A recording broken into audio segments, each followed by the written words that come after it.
Iniciando ya desde hace varios días y le damos la bienvenida. La verdad que muy contentos de poder tener este espacio en la radio. Está con nosotros la doctora Sandra Borrego. Sandra, bienvenida, buenos días y bueno, muchísimas gracias por este espacio semanal que estamos inaugurando hoy. Bueno, buenos días a toda la comunidad. Te agradezco la bienvenida, pero realmente la agradecida soy yo porque estoy haciendo lo que me gusta, ¿no? Y tratando de llegar a la gente con temas que son de relevancia en salud, de manera que siempre es bueno, de manera que agradezco este espacio al cual me han invitado. Bueno, fundamentalmente aclarar que a partir de hoy, todos los miércoles, después de las 10 de la mañana, vamos a estar teniendo este espacio con diferentes temas, algunos que podrá proponer la gente, otros que iremos proponiendo desde la radio o en tu caso desde tu persona, y que todos y cada uno de los temas tienen el objetivo fundamental de sembrar conciencia y de prevenir. Más allá de la información que se puede llegar a dar, el motivo fundamental es la prevención y el poner en conocimiento a la comunidad, a las mujeres más especialmente, de todas estas cuestiones que nos interesan a todos. Por supuesto. El objetivo prioritario es la prevención.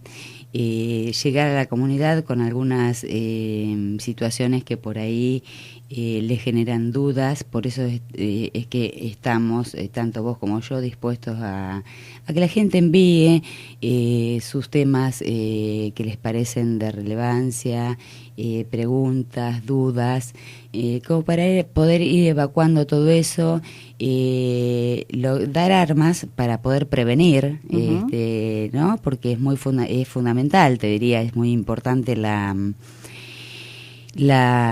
ayuda de la comunidad en esto. Bien. Así que bueno. Comenzamos hoy y con un tema que propuso la gente, justamente porque hay varias dudas. Estamos hablando de las mamografías, cuál es el motivo por el que se hacen, qué es lo que se detecta a través de una mamografía, bueno, y algunas otras cuestiones que tienen que ver con este estudio que es tan habitual en las mujeres. Contanos en principio, el porqué de la mamografía o qué es lo que busca una mamografía en una paciente. Bueno, efectivamente, pero primero quiero decirte que muy buena elección ha hecho la gente. Y ahora te voy a explicar por qué. Me encantó el tema. Bueno, todos los temas ginecológicos y obstétricos dan para hablar días, si queremos, pero sabemos que tenemos un espacio, por lo tanto vamos a tratar de hacerlo en forma resumida, pero que pueda llegar con un mensaje... un mensaje claro a la gente, claro y un poco resumido. La idea no es abrir un libro de ciencia acá, sino dar las pautas. Claro. Las pautas, los ítems sobre los cuales tenemos que poner el ojo. Bien. Y la mano, por supuesto. Fundamental. Bueno, yo empezaría como para introducir en el tema un poco como para que la gente sepa la anatomía de la mama, ¿no? Porque las mujeres muchas veces hablamos de mamografía, de mamas, de exámenes, de controles mamarios, y por ahí no sabemos, y es muy sencillo, a resumidas cuentas, por supuesto, contarles que la mama está formada por lóbulos glandulares, que es la glándula en sí, lobulillos más chiquitos que se conectan a través de conductos excretores que terminan en el pezón y que la función principal es amamantar. Por supuesto, además de este tejido glandular, hay tejido adiposo, que es el que le da consistencia y el que le da volumen a la mama. Bueno, una vez que sabemos más o menos en qué consiste la anatomía, vamos a hablar de qué es, cómo se produce un tumor, ¿sí? Las células de nuestro cuerpo están reguladas por un sistema, ¿sí? Todas las células. A veces este sistema falla, por decirlo de alguna manera, y las células, el sistema regulador es el que va indicando a las células en qué momento tienen que dividirse, en qué momento tienen que estar quietitas, frenar. Cuando este sistema regulador no funciona, las células lo que hacen es empezar a crecer en forma descontrolada, sin ningún tipo de regulación, sin ningún tipo de control. Y con el tiempo, estas células y sus descendientes celulares, ahí pueden originar un tumor que puede ser benigno o maligno, por supuesto. Cuando hablamos de tumor nos referimos a malignos. Bueno, esto es como para más o menos que vean, tener una idea de cómo se forma un tumor. Bien. El tumor, a partir de ahí, depende de las características histológicas que tenga y de un montón de situaciones menos agresivos. Puede ocurrir que se manifieste y se expanda a través de 3 medios. Localmente, invadiendo lo que es hueso, músculo, piel, y ahí en ese caso se disemina en forma local. Uh-huh. Se puede diseminar a través de los ganglios linfáticos, que también están presentes en la mama, son otro componente. Los ganglios linfáticos son los que drenan la linfa de la mama.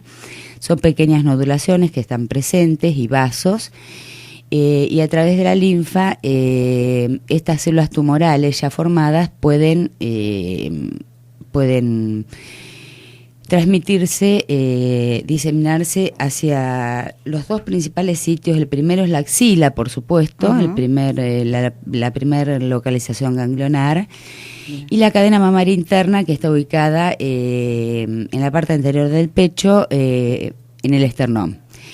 Esas son las formas, las 2 formas de diseminación, local, linfática, y hay una tercera que es hemática, porque también la glándula, como dijimos, está formada por lóbulos, conductos, tejido adiposo, nódulos, ganglios linfáticos, y hay vasos que le irrigan, por supuesto. Uh-huh.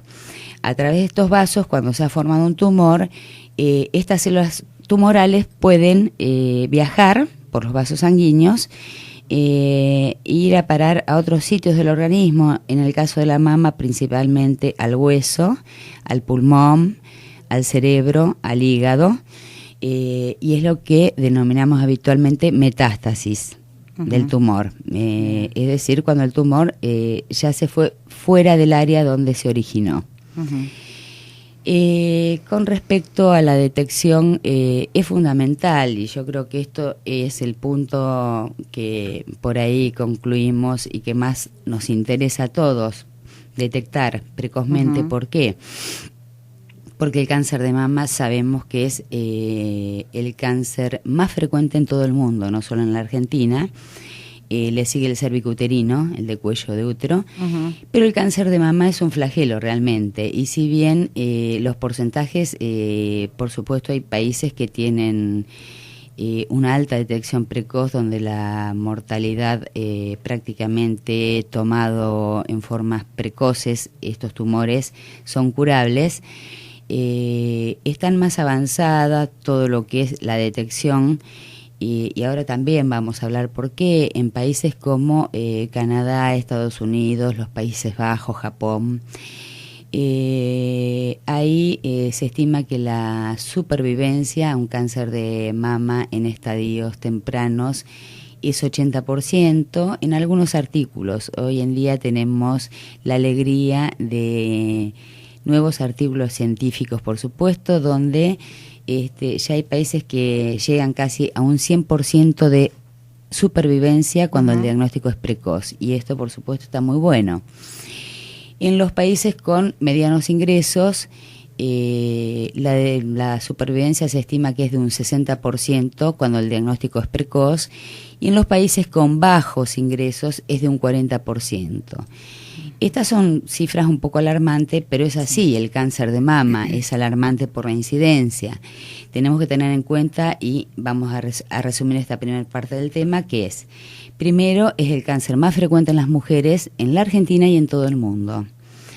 Y segundo, que se estima, hasta hace años atrás, 1 de cada 9 mujeres íbamos a padecer cáncer de mama.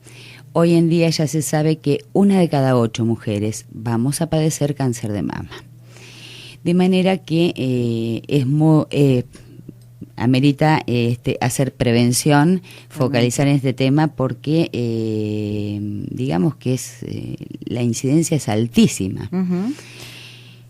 Bueno, hay una manera de detectarlo de forma precoz, más allá de lo que es el control médico, es el autocontrol, ¿no? Se recomienda y mucho... Bueno, acá vamos a una pregunta que es muy interesante, que da para hablar, que ha habido consensos y disensos, y que siempre lleva a discusiones, pero nosotros como médicos tenemos que... A veces, más allá de nuestro pensamiento, de lo que creemos que es mejor, tenemos que ir a las fuentes. Y las fuentes son siempre los estudios científicos probados que se realizan tanto en nuestro país como en otros países. Y a partir de allí, darle la información más clara, de manera más resumida y que la gente pueda entenderlo. Hace muchos años atrás yo recuerdo que había campañas, tócate la mama, hacete el autoexamen, mamario todos los meses.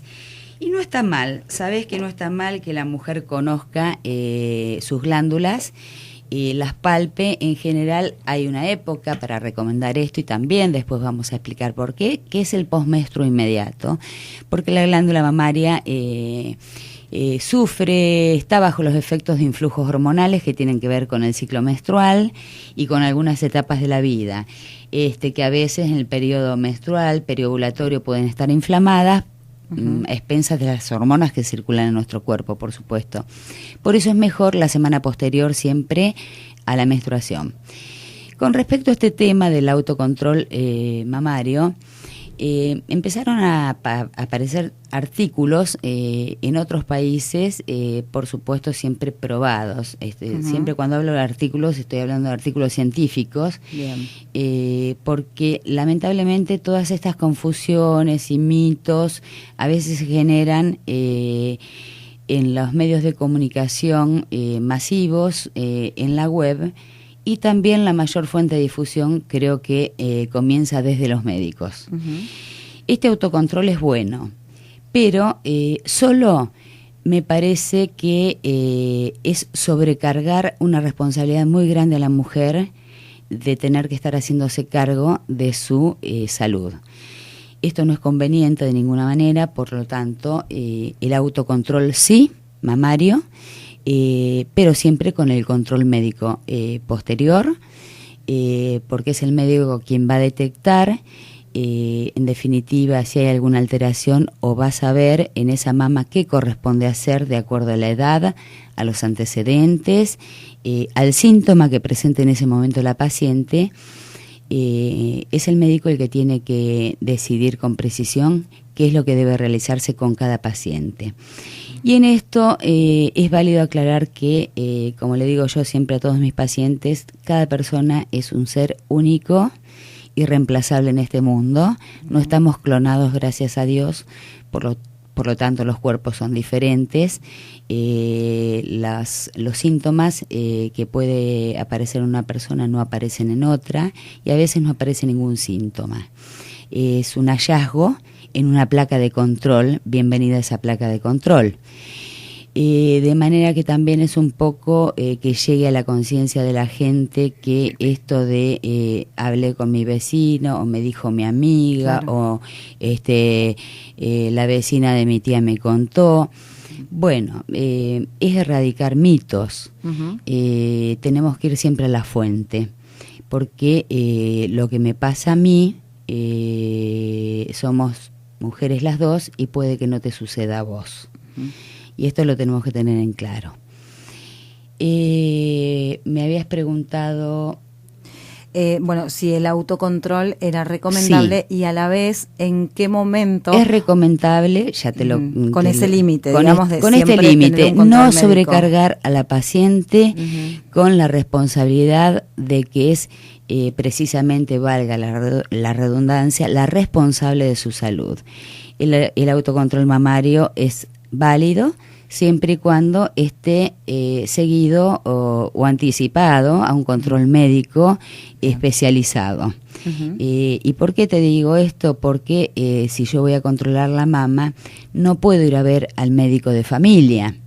Si yo veo que tengo síntomas de un infarto, tampoco voy a ir a ver a la dermatóloga. Es decir que por eso hoy en día la medicina, gracias a Dios, tiene especialidades, como son todas estas: la endocrinología, la ginecología, la obstetricia, la neurología, la cardiología, etcétera.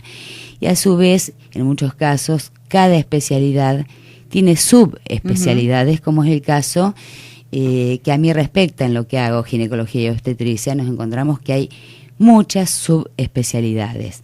De manera que sí, el autocontrol guiado por el médico, o tiene que pasar siempre la paciente, porque tiene que haber una revisación, un examen clínico que consiste en la palpación de las mamas, la zona clavicular, las axilas, un interrogatorio que tiene que ser exhaustivo, donde sacamos muchos datos.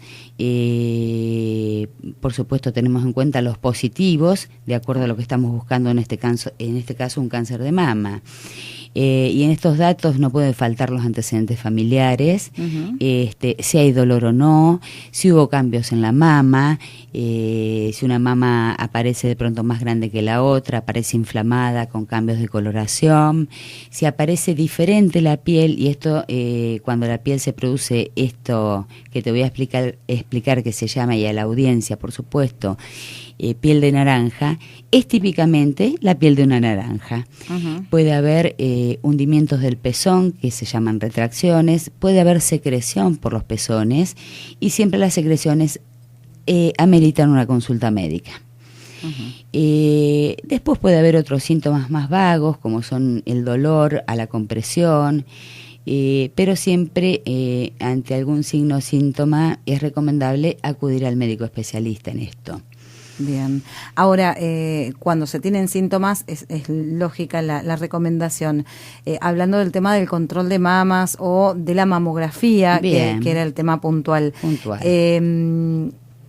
¿Se debe hacer un control habitual con una cierta periodicidad? ¿Se debe esperar a que aparezca un síntoma? Ahí estamos. ¿Cuál es el momento del estudio? Precisamente otra excelente pregunta, porque son las dudas de la gente. Y por eso arranqué explicándote un poco que todas las personas somos diferentes, pero en esto, en mama, hay un screening, es decir, cuando... hay una metodología de trabajo, de estudio, de seguimiento y de tratamiento, que son un conjunto de normas y reglas a seguir acá y en cualquier país, en Japón, en la China, en Estados Unidos. Por supuesto, nada es tan estricto, nada es blanco o negro, y hay una gama de grises en el medio. Hoy en día la edad de mayor incidencia en nuestro país, por lo menos, y creo que en la mayoría de los países también, por ahí se extiende un poquito más, porque ha aumentado la supervivencia. Entonces eso hace que estemos en riesgo más tiempo. Pero el pico se da entre los 40 y 65 años de edad. Año más, año menos. ¿Y por qué te digo esto, que hay gamas de grises? Porque hemos detectado cánceres de mama a los 30 años, a los 35, a los 37, y hemos detectado cánceres de mama a los 80 años. Por supuesto, no tienen la misma implicancia, ni no causan el mismo efecto en la persona, ni tienen la misma... Para que la gente esto lo entienda bien cómo es, no tienen por ahí la misma agresividad. Claro. No es lo mismo un tumor diagnosticado a los 35 o 40 años que a los 80.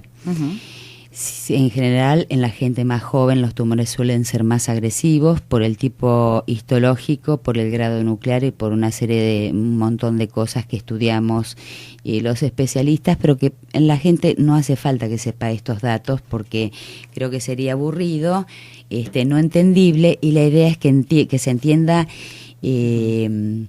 lo principal, que es cómo prevenir. De manera que, si bien, como te explicaba, el pico de incidencia del cáncer de mama es entre los 40 y 65 años, hay situaciones especiales. No, por supuesto, no estoy de acuerdo, y creo que nadie lo esté, cuando hablamos de especialistas en mamas, en solicitar una mamografía a una joven de 22 años sin antecedentes, porque palpamos un nodulito.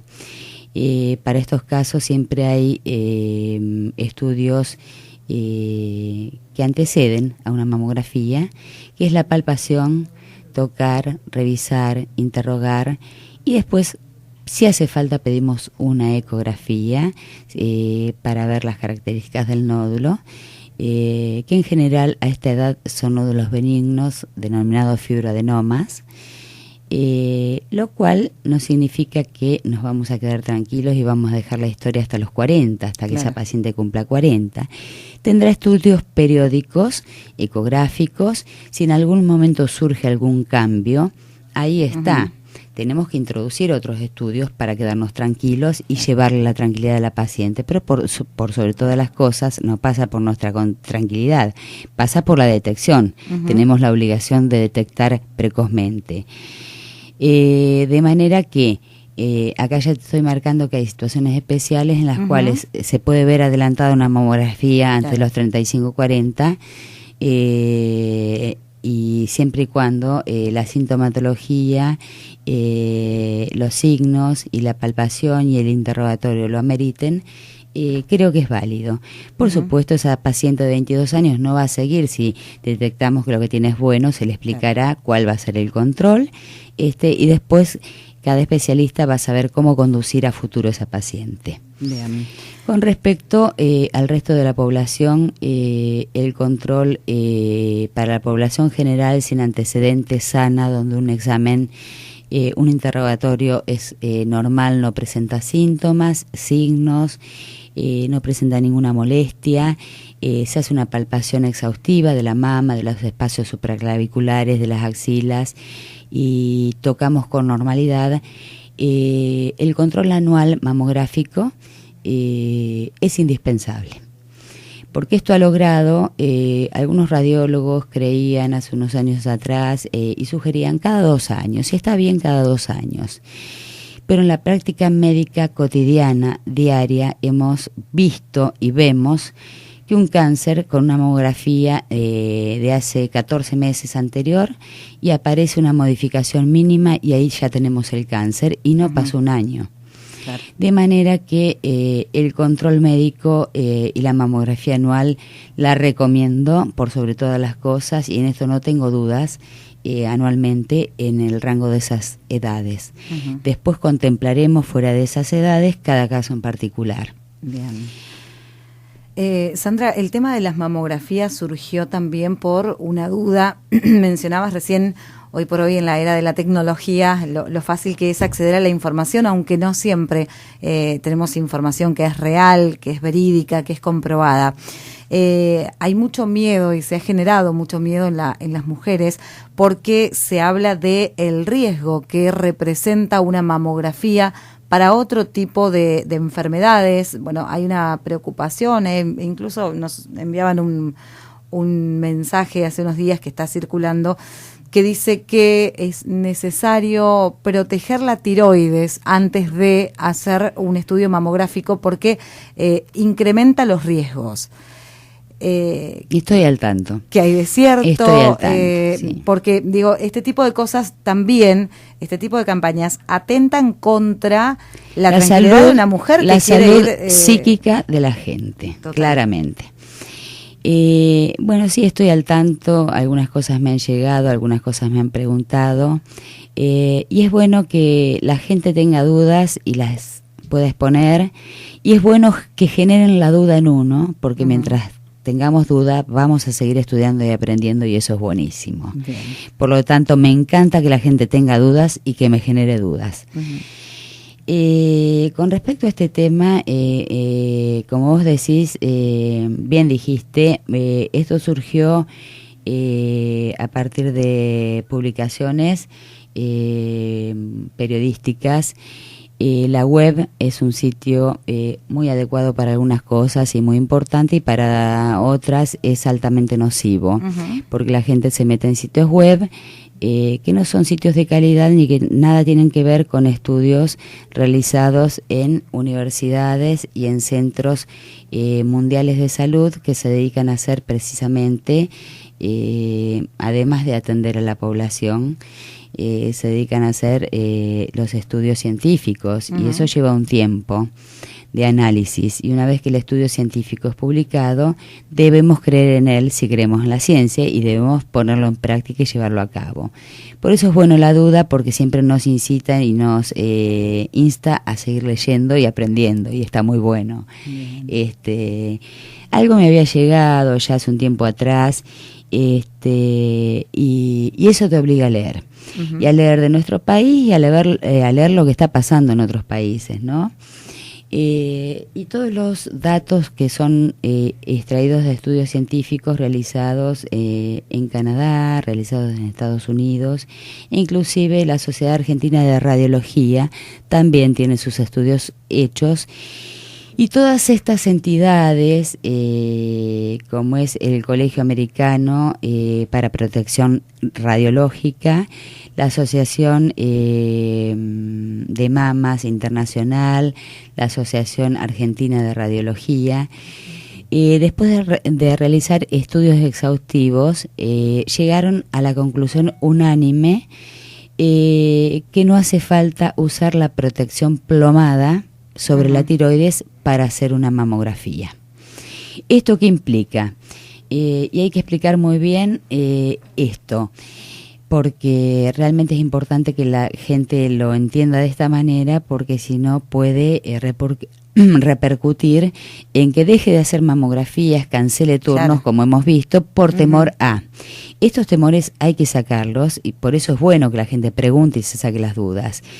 Estudios realizados en tantísimos países por tantísimas sociedades como las que acabo de mencionar, y en el nuestro también, llegaron a la conclusión unánime que no hace falta la protección plomada sobre la glándula tiroides, porque la irradiación que emite una mamografía en sus dos proyecciones, cráneo-caudal, que yo siempre les explico a mis pacientes cuando miramos la placa y se las voy explicando, la cráneo-caudal es la que aprieta la mama y por ahí molesta un poquito más, y la oblicua medio-lateral son las que se hacen de rutina, que es con el bracito elevado para ver la porción de la axila de cada mama. Bueno, esa mamografía con dos incidencias se llegó a la conclusión que la irradiación que emiten a los tejidos vecinos, pero en este caso estamos hablando de la glándula tiroides, es mínima y despreciable. Por lo tanto, la gente tiene que estar, pero tenemos la obligación de explicar esto, de que la gente pregunte, tener la posibilidad de explicarlo, porque esto conlleva, si no, a un temor, a todo un trastorno de ansiedad. Me la hago, no me la hago, me dijeron que ocurre tal cosa, y no está bueno. Es bueno ir a la fuente siempre. Desde allí, desde la fuente, podemos científicamente explicarlo, por qué no tiene incidencia. Porque la cantidad de rayos que se emiten para una mamografía es despreciable con respecto a la tiroides, y ningún cáncer de tiroides se va a generar por la realización de una mamografía. Y por otro lado tiene implicancias negativas no realizar una mamografía o poner el cuello plomado. No cuesta nada, y si alguna paciente se queda más tranquila, se puede pedir y colocarlo, y esto ya va para tranquilizar la psiquis de la paciente, pero yo creo que sí, podemos hablar con el paciente y explicarle todo esto, el paciente lo va a entender. Se puede usar el cuello plomado, que es una protección de plomo. Pero ¿qué pasa? Muchas veces parte de esta protección plomada puede interferir en el campo de rayos X de la mama, obteniendo una mama que no es de buena calidad para la lectura, para visualizar, y que muchas veces implica que no se puede leer esa mama, no se puede ver bien la imagen, y tenemos que repetir la mamografía. Claro. Y esto ocurre en un 20% de las pacientes que usan cuello plomado, y ahí sí estamos repitiendo radiación sobre la mama. Claro. De manera que si tenemos estudios científicos de todo el mundo que nos indican unánimemente que no es necesario usar cuello plomado para hacer una mamografía, porque no aumenta, y en esto hago hincapié, no aumenta la incidencia del cáncer de tiroides, si bien Sí, aún así sigue habiendo gente que tiene dudas, temores, es respetable, hay que ponerse siempre yo siempre digo, hay que saber estar en el zapato de los pacientes, todos. Explicando y llevando la tranquilidad. Yo creo que cuando vos explicas claramente y de dónde te informás y de dónde sacás la fuente, creo que la gente termina entendiéndolo, que es lo mejor, por supuesto. Y por otro lado, leí un artículo hace unos días, ¿no?, que me dio mucha risa porque lo explicaba de esta manera, y de esta manera lo voy a comentar. A mí me dio risa, pero bueno, textualmente. Sabemos que el cáncer de mama es el cáncer más prioritario en el mundo y en la Argentina. 16% de las muertes anuales en las mujeres ocurren por cáncer de mama, lo cual no es despreciable en absoluto. Sabemos ya que 1 a cada 8 mujeres vamos a padecer cáncer de mama, de manera que no podemos perder el tiempo y tenemos que empezar con el diagnóstico, prevención primero y diagnóstico precoz. Y el artículo que te estaba por comentar decía que después de todo lo expuesto y todo lo visto, de estudios científicos que se han realizado que demuestran claramente que no hay incidencia en el uso de la mamografía sobre un aumento de la probabilidad de cáncer de tiroides, el artículo terminaba diciendo: es una brutalidad no pedir una mamografía anual por temor al cáncer de tiroides, por supuesto. De esta manera ha estado expresado a nivel mundial. Con respecto, creo que la prevención es fundamental y es hacer esto que estamos haciendo, tratar de llegar a la gente, pero la prevención va más allá. La prevención requiere de medidas que se deben tomar, medidas que tengan una guía, que todas las mujeres, que todos los médicos puedan seguir, una guía para llegar a un diagnóstico precoz. Y aquí no puede faltar, es decir, que alguien te traiga una mamografía y te diga: bueno, me hice esta mamografía este año, doctora, hace 6 meses. Bueno, vos mirás la plaquita, después lees el informe, porque los médicos estamos obligados a mirar las placas y saber reconocer cada una de las estructuras y saber si hay alguna anomalía en las placas o no, y después recién leer el informe. ¿Por qué? Porque a veces los médicos especialistas tenemos distinta manera de interpretar algunas cosas y los radiólogos tienen su manera de interpretarla. Podemos no estar de acuerdo, pero en ese caso levantamos un teléfono, la vemos conjuntamente y salen las dudas. Y eso creo que es lo mejor, trabajar en conjunto, ¿no? Cuando hay dudas. Es fundamental el control, que consiste, no es un mero control de tocar la mama, tiene que haber un interrogatorio previo donde sepamos de cada mujer cómo ha sido su historia ginecológica. En el caso del cáncer de mama hay factores de riesgo. Bueno, hay uno que todo el mundo lo conoce porque lo comenta, te lo pregunta, la gente vive temerosa por ahí. Y es bueno erradicar estos miedos porque el miedo paraliza. Y yo creo que no nos podemos paralizar en estos temas, tenemos que ir para adelante, informando cada vez más y llevando a cabo la prevención y el diagnóstico precoz urgente. Entonces, tenemos que empezar por un buen interrogatorio, como te decía, acerca de la historia ginecológica de la paciente, a ver cuál fue ¿Por qué? ¿Por qué? ¿Qué tiene que ver todo esto? Porque hay factores, el cáncer tiene una faceta genética hereditaria, no lo vamos a negar. Es decir, una paciente que tiene hermanas, tías, abuelas, un entorno familiar con cáncer de mama, tiene aumentada 2 a 3 veces la probabilidad de padecer cáncer de mama en su vida. Pero ojo, por favor, que esto quede claro. Esto no quiere decir que esa paciente sí o sí lo va a padecer.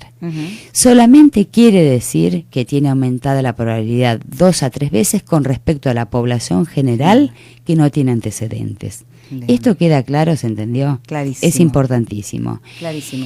Dentro de los factores genéticos tienen que ver con genes que mutan, que son genes que, bueno, les voy a dar los nombres, pero esto mucho para la gente no importa, lo tenemos que saber los médicos.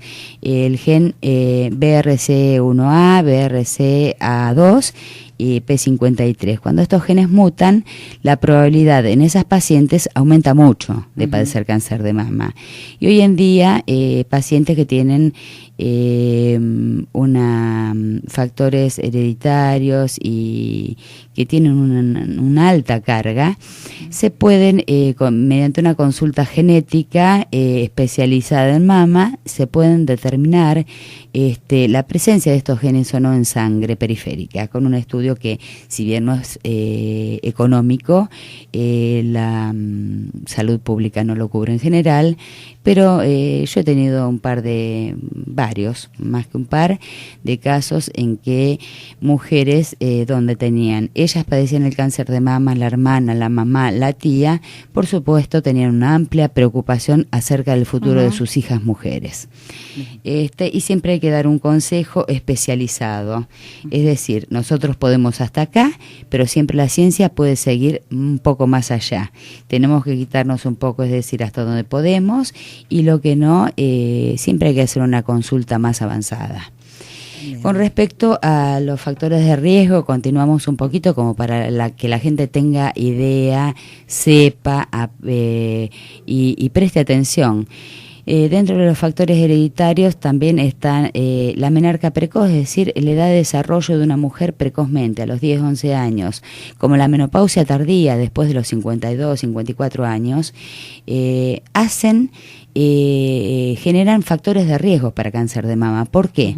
Porque son más años. Cuando una mujer se desarrolla tempranamente y transita la menopausia tardíamente a los 50 y pico, tiene más años de vida fértil expuesta a los estrógenos, ¿sí? Claro. Que son los que actúan dañinamente o provocando un poquito más de incidencia de cáncer de mama. También las usuarias de anticonceptivos orales y las usuarias menopáusicas de terapia hormonal de reemplazo tienen un poquito aumentada la incidencia. No por esto, vamos a ir un poquito más lento para que esta idea se entienda. No por esto vamos a dejar de prevenir el embarazo, claro, y caer en embarazos no deseados, embarazos adolescentes, abortos y ese tipo de cosas. Las pacientes pueden tomar anticonceptivos. Por supuesto, el anticonceptivo tiene contraindicaciones. La paciente que tiene un cáncer de mama no puede en su vida volver a consumir en ninguna de sus formas estrógenos, ¿sí? Ni por vía vaginal, ni por vía oral, ni por parches, ni por ningún lado. Pero en las chicas, en la edad reproductiva, en la edad que requieren anticoncepción, las contraindicaciones son otras, enfermedades hepáticas, hereditarias, que como hace que el anticonceptivo se metabolice en el hígado, bueno, no lo pueden tomar, o antecedentes de trombosis venosas, porque el anticonceptivo, el estrógeno sobre todo favorece ese tipo de trombosis. Es decir, tienen otras contraindicaciones, pero una mujer joven sana puede seguir tomando el anticonceptivo. Esta charla hacemos de cuenta que nada, simplemente tiene que recurrir al control ginecológico anualmente y ahí revisamos y vemos. Las usuarias menopáusicas de terapia hormonal de reemplazo, muchos médicos, ¿por qué? Porque a veces las pacientes, muchas dicen, no, hormonas ya no quiero. Otras te dicen, no doy más de los síntomas, por favor dame algo para sacar estos síntomas, y todo es válido y hay que saber escuchar al paciente y hay que saber que cada paciente es diferente, ¿sí? Entonces yo no puedo indicar una terapia hormonal de reemplazo a quien no la necesita y mucho menos a la que yo veo elevado riesgo de cáncer de mama. A esa persona no se lo voy a dar, le voy a explicar por qué. Iremos para tratar los síntomas vasomotores, que son los más molestos, los calores, los sofocos, con algún otro tipo de terapéutica que no incida en la mama. Y con respecto a las mujeres en general menopáusicas que no tienen antecedentes, que tienen una mama normal, que sus controles anuales son normales, las que no requieren terapia hormonal de reemplazo, yo creo que no hay que dársela. Y no es que yo crea, es el consenso mundial de los últimos años. Hace 15 años atrás todo el mundo recibía terapia hormonal de reemplazo. Hoy en día son pocos los casos muy elegidos y los que realmente lo requieren. Y aún así, con cuidado de todo esto que te estoy diciendo. Una analítica, un análisis de rutina completo, una mamografía y ecografía de mama si fuera necesario, para ver en qué estado están las mamas y si podemos darlo, una ecografía del útero para ver cómo están el útero y los ovarios en esa mujer menopáusica, por supuesto Papa Nicolau, colposcopía y toda la rutina ginecológica que hay que hacer. Bueno, esas personas tienen elevado el riesgo, como te decía, y después hay riesgos que los podemos sacar del medio, ¿no? Riesgos cotidianos que a veces no son tan sencillos porque a la gente le cuesta, hay determinadas enfermedades como la obesidad que le cuesta mucho, hay gente que lucha contra eso, es un flagelo cotidiano y que vos los ves desesperadamente que van a nutricionistas, en las caminatas, hacen la actividad física y por ahí están involucrados en un síndrome metabólico, que su médico no lo desconoce y a esa paciente le va a costar más bajar de peso. Bueno, pero sepamos que el sobrepeso, la obesidad, como el alcohol consumido en forma muy frecuentemente, la falta de actividad física, son factores de riesgo, pero estos factores de riesgo los podemos, digamos, sacar de nuestras vidas si queremos, con un poquito de ayuda. Bueno, estoy dispuesta a que preguntes. Sandra, bueno, las consultas que nos habían llegado de la gente han quedado muy claras. Sí, tenemos un mensaje que dice un cariñoso saludo a Sandra y bienvenida en su debut a la radio. Bueno, agradezco el cariño, no sé de quién, de mi mamá seguro. No, es hombre, Manolo, lo firma. Le agradezco el cariño a la persona que lo envió y sí, para mí es una gran alegría poder tocar temas ginecológicos y obstétricos, compartirlos con la población femenina y masculina, ¿por qué no? Porque los hombres muchas veces, y yo creo que así debiera ser, acompañan en esto, y me parece muy bueno. Me parece muy bueno que la gente no se quede con las dudas, porque la duda, vivir dudando, es lo que nos da siempre esa cosa, nos llena de eso, de seguir estudiando y aplicando los conocimientos y tratando de hacer las cosas lo mejor posible cada día, aún con errores, por supuesto, no nos olvidemos que somos seres humanos. Bien. Pero el error se puede corregir volviendo para atrás, volviendo a estudiar, tomando las determinaciones, consultando a lugares especializados. No te voy a decir que un nodulito de mama en una chica, como te explicaba, de 25 o 30 años, que detectamos que es un nódulo benigno, porque lo seguimos, hacemos su control y seguimiento, y además los médicos que estamos especializados en esto, sabemos leer las imágenes y sabemos cuando un nódulo es benigno, por las características. Tienen características que los nódulos malos en general nos hace ver una sospecha en eso.